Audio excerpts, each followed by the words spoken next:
The key to fluent English that most students don't use. If you speak with a lot of pauses and hesitations, but you want to speak fluently and naturally like a native speaker, the secret is learn to think in English. Many English students say, "It's too difficult.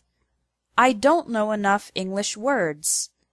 I need to think in my native language and translate."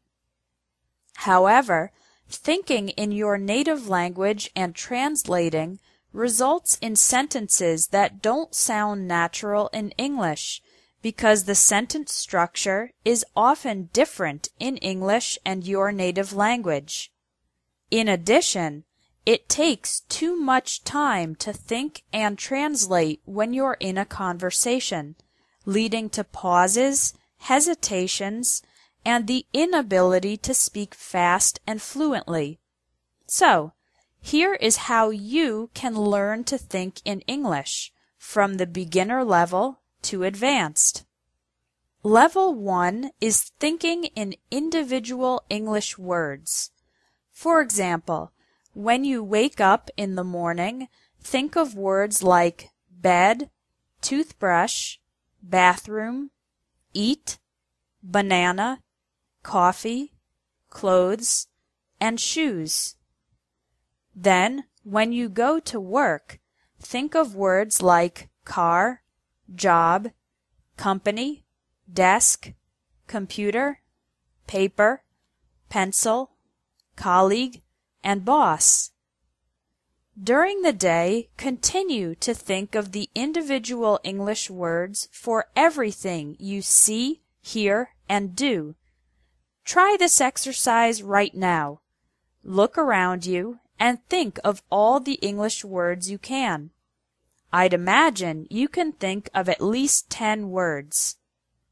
Level 2 is thinking in complete English sentences. On this level, you think in complete phrases and sentences during the day. When you're eating lunch, think, "I'm eating a sandwich.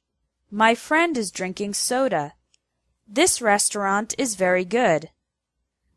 When you're watching TV, think, "That actress is beautiful.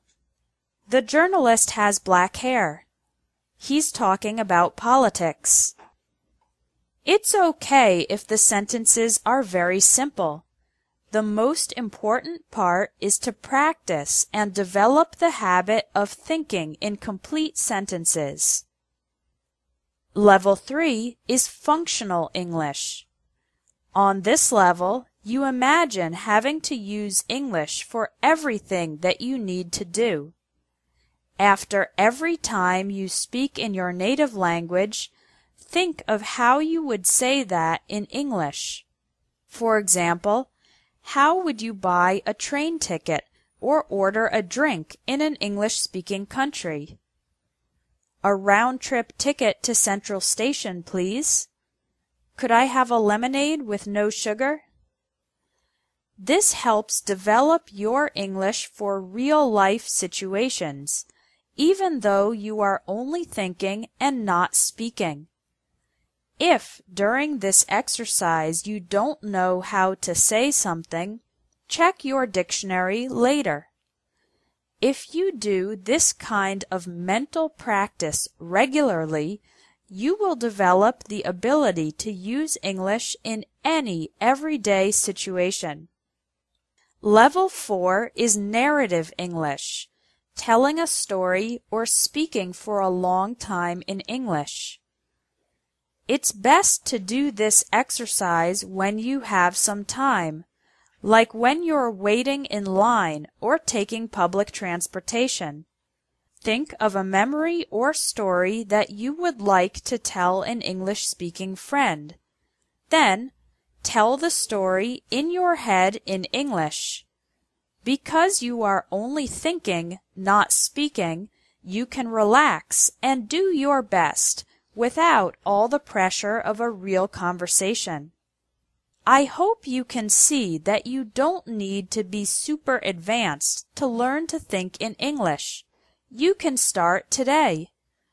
Try one of the 4 levels this week: thinking in individual words, complete sentences, functional English, or narrative English. Thinking in English is the biggest tip for increasing your fluency because it makes you more confident and helps you speak more easily without hesitation.